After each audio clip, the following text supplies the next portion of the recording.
once again, and today I'll be doing a Yu-Gi-Oh! Tier analysis video on Malefics, Virtual World, and War Rocks. First off, we have Malefics. Malefics are a 5Ds archetype that started off really bad, but recently got a lot of good support. And by a lot of good support, I mean they're now playable now. So let's get right into this. For the pros, they have good boss monsters. This deck can OTK thanks to some of their new support, and this deck can swarm, which again, thanks to the new support, because before they were only allowed to only have one Malefic monster on the field. But now that has changed due to Malefic territory, which is only searchable through one card. I forgot the name of the card. It was either Malefic Selector or something along those lines. And they are fairly consistent because now they have quite a bit of searchers and they have quite a bit of ways to actually get to some of their pieces. I would say combo pieces, but this deck it isn't really a combo deck. And for the cons, this deck is still really reliant on their field spell. They still need to get to their Malefic world. They still need to get Malefic territory. Matter of fact, I would say this deck more or less is super reliant on Malefic territory. Because without Malefic territory, you're stuck with the restriction of you can only control one Malefic monster on the field, and that actually greatly hurts this deck. Territory actually just makes this deck pretty playable. And yeah, it doesn't matter. Like the other cards don't matter if you don't get your Malefic territory onto the field. Because without that card, the deck kind of falls apart. This deck is a glass cannon because if they destroy the field spell or get rid of territory, the deck falls apart at the seams.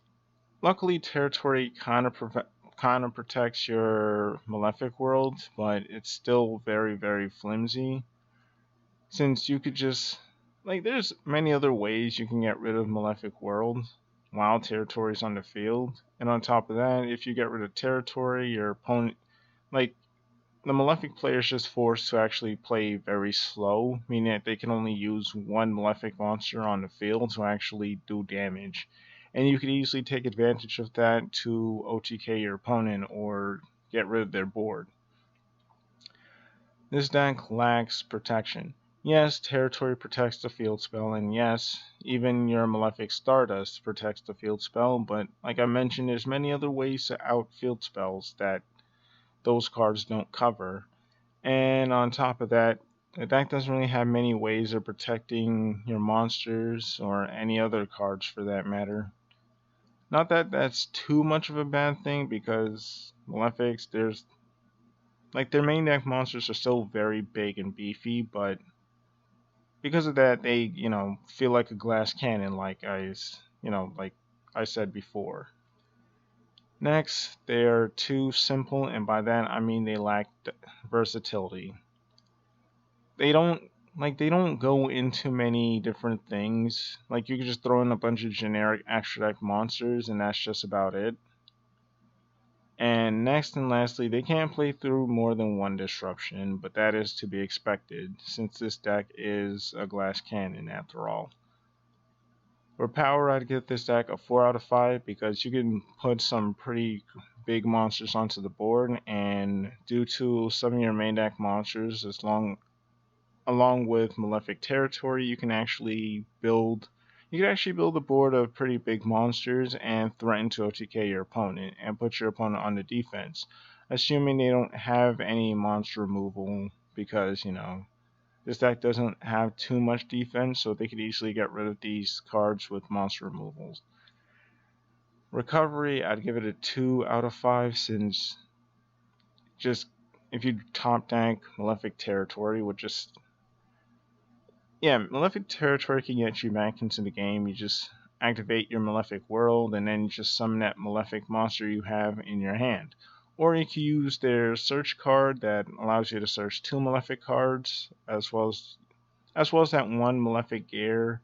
I forgot the name of it, but it basically special summons Malefic gear.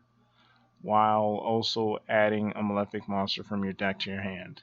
So that's also pretty good. But that's about it for recovery. For versatility, like I said, they don't have any. They're just summon a big monster and smash. They don't even like they have even less versatility than armed dragons. And I remember what I said about armed dragons. Like they pop things and they just like to run things over. But this deck doesn't even pop things. Like the most versatile you can actually get besides generic extra deck monsters is just running cards like Skill Drain. And for consistency, I'd give this deck a 3 out of 5. Because let's be real, thanks to their Surge card as well as Malefic Territory, this deck is way more consistent than it was before. It's still not perfect or even like it's barely average. This deck is barely average due to its many shortcomings, which is why I'd say this deck is a tier 3 deck. I would have said this deck is a tier 3.5, but this deck on a good day can actually do a lot of damage to your opponent. Next, we'll be going over Virtual World. Virtual World it's a meta. It was a meta deck. It was slash is a meta deck. This deck is really good at spamming synchros and exceeds monsters, as well as all other kinds of weird, wacky. I forgot the word. Oh, right, shenanigans. So let's get right into this. For the pros, Master Rule 5, because this deck has a lot of synchros and exceeds monsters it could easily go into. Also, it's not Xeno locked into anything, meaning you can go into any level 9, level 6, rank 6, rank 3, rank 9 in the game. I guess not any, but almost all of them in the game. So this deck is really good at doing that.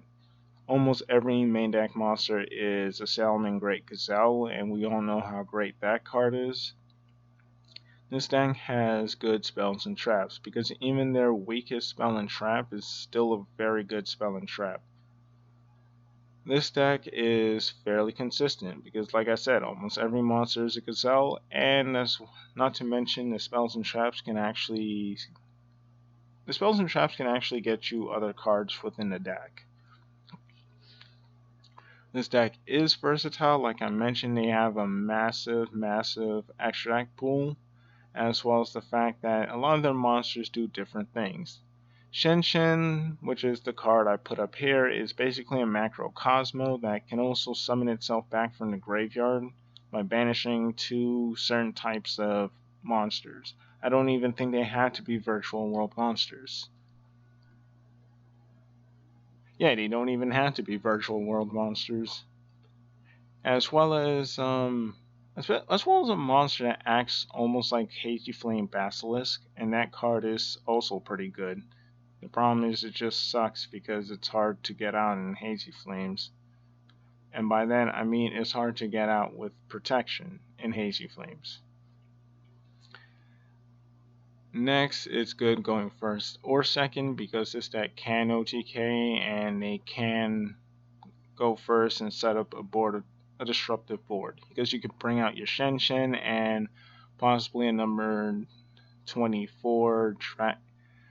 At least that's my favorite board to go into when I'm playing Virtual World. You can go into those 2 monsters as well as have your trap face down, as well as an additional trap of your choice face down. And that's usually going to be your first turn board because, like I said, this deck is really consistent and it's really good. Also, this deck can easily swarm. Now for the cons, this deck can't play through more than 2 negates. As if that's much of a con in today's Yu-Gi-Oh! I mean, it is a big con since, you can't play Yu-Gi-Oh! If you got negated into oblivion, but let's be real, this can apply to almost any deck. So, for the most part, this deck is almost perfect. For power, I'd give it a 3 out of 5. For defense, I'd give it a 3 out of 5. For recovery, I'd give it a 3.5 out of 5. Because this deck can easily pick up the slack. Like I mentioned, this card can summon itself back from the graveyard. Also, I think a few of their monsters, no, only the rank 6 floats, to my knowledge. So there's that. Also, your spells and traps can easily net you advantage. So if like your opponent does clear your board, you can build your board back again. And for versatility, I'd give this deck a 4 out of 5 because, like I mentioned, so many of their monsters, like just the virtual world cards themselves, are pretty versatile. Like I mentioned, Shen is a macrocosmo. The rank 6 is basically Hazy Flame Basilitress that can also float. And then the rank 3 is, I don't know, like the rank 3 is like a very slow monster, but at the same time it's also pretty decent. Like if you detach a material, you can actually banish a card that's like it battles, at least to my knowledge. And the level 6 synchro can actually pop spells and traps as well as be immune to destruction. So yeah, this deck is pretty versatile even when you consider the archetype in itself. That's not even considering the vast pool of synchros and exceeds this deck can actually go into. And for consistency, I'd give this deck a 4 out of 5. Because almost every monster in this deck is a gazelle. But the problem is, at least the problem with this deck, is like, I think only 4 out of 6 of their main deck monsters can actually do that. And they are hard ones per turn, despite how crazy powerful their effects are. Okay, that sounded very weird, but anyways. I would actually say that this deck is a tier 1.5. I would say, like, even though they're no longer summoning VFD, but let's be real, this deck can still do crazy things, they can still build crazy boards. And this deck can even summon Dragoon of Red Eyes without even needing to use Red Eyes Fusion.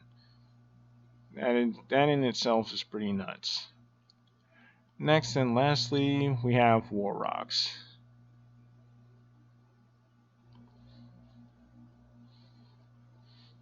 Next and lastly, we have War Rocks. And War Rocks, they are a very, very memed deck, and they're one of Konami's most recent TCG exclusives. And I personally like this deck, and I wish it actually got more decent support. But anyways, let's get right into this. For the pros, they have good monsters. Half of their monsters float, and the others have decent effects. Like, I wouldn't call them bad, especially since they're supposed to work in tandem with their spells. But some of their effects are to be desired. I say the worst of almost all of them is Bashalos. I'm assuming I'm saying his name right. Next, this deck has decent spells. Maybe you're wondering why I didn't say and traps. Well, because the traps are ass. The best of the traps is, I think, Generations, and even then, it has to be during the battle phase, and your opponent has to control more monsters than you do. So it's basically a way worse Puppet Parade. Don't get me wrong, Puppet Parade is a really great card, but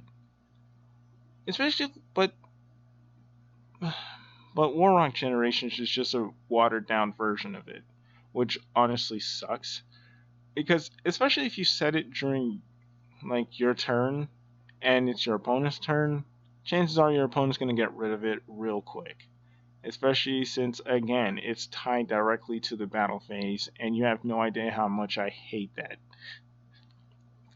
I'm fine with battle phase reliant decks. I really am. Like, Amazonas are one of my favorite decks. But come on. Why did you. Like, that one line just ruined the whole card for me.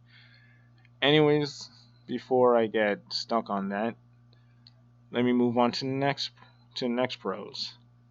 They can float because a lot of their little monsters, when destroyed by a card effect, can actually summon their big level 5 or higher Warrock monsters, which is pretty nice, but unfortunately you can't float. Like the level 5 or higher's cannot float, except Bashlos, but he's pretty meh. This deck can swarm, but mostly if you get to your Warrock Mountain. This deck is consistent because you have your Rhoda, you have your Warrock Mountain, which nets you a Warrock monster, and you also have your pot. Like I forgot the name of that pot card, but that card helps you get to your Warrock Mountain as well as your traps or Warrock monsters consistently. And lastly, for the pros, this deck is fairly strong at playing control. Since, like I mentioned, the traps suck, but this deck is actually really good at using traps. Just run a lot of your disruptive traps as well as like your 3 Warrock dignities, and you can basically set up a very paltry board of negates. And you could just play the control game. You just summon your Fortia, you trying to poke your opponent as much as possible and get as much draws, so that way you could close out the game like a little later. Unfortunately, that's a bit harder to do, and most of the time when I play it, I somehow don't open. Like most of the time, I somehow don't open with my Lost Winds or my Infinite Permanence or my what was the other card I ran? I think Dimensional Barrier or my Warrock Dignity, which again you would think would be very hard to do, but somehow that happens for me. And for the cons, this deck is too battle phase reliant. It's almost reminiscent of Dino Wrestlers, in my opinion. I guess the thing that mostly makes me say this is just Warrock generation, and I guess Warrock. Damn, I forgot the name of the monster reborn as well. That card had unnecessary restrictions slapped onto it, but at the same time, it was not really that big of a deal. Warring Generations was just the worst example of it. This deck is too reliant on their field spell because they live and die off of drawing Warrock Mountain. If you don't get Warrock Mountain, you kind of lose, since Warrock Mountain helps you swarm and it also helps protect your monsters through battle, as seen in my duel video I did with Warrocks and Despias. Like I really relied on that battle protection effect. But also, if you watch that video, you'd also know the main weakness of Warrock Mountain, and that is if you control something other than a warrior monster, which again, Xenolocked, but usually I don't care much about Xenolocks. But if you control something other than a warrior monster, you can't really swarm or use your Warrock Mountain's effect to spam onto the battlefield, which kinda sucks. Also, if you don't get your Warrock Mountain or your opponent Galaxy Cyclones it, not Galaxy Cyclone, wow, I'm forgetting the name of a lot of cards. If they MST it or banish it with that quick play MST, that requires you to pay 1,000 life points because obviously MST is also a quick play, then you kind of lose because then you just lack your means of actually swarming your opponent.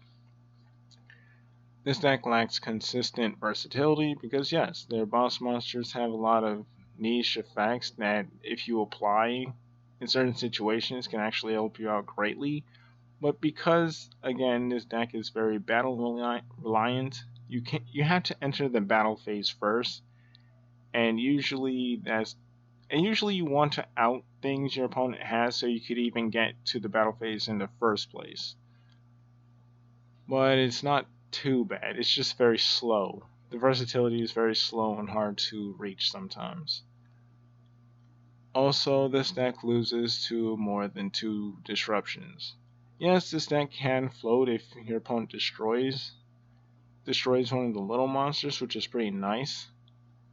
But Your opponent can also just spin them to the deck. Your opponent can find a way to banish them. They can do many things to actually get rid of, excuse me, your War Rock stuff. Not to mention, they could also just negate your spells and traps, and you're kind of boned, since the spells and traps don't really recover themselves. It would be nice if they did, but they don't really.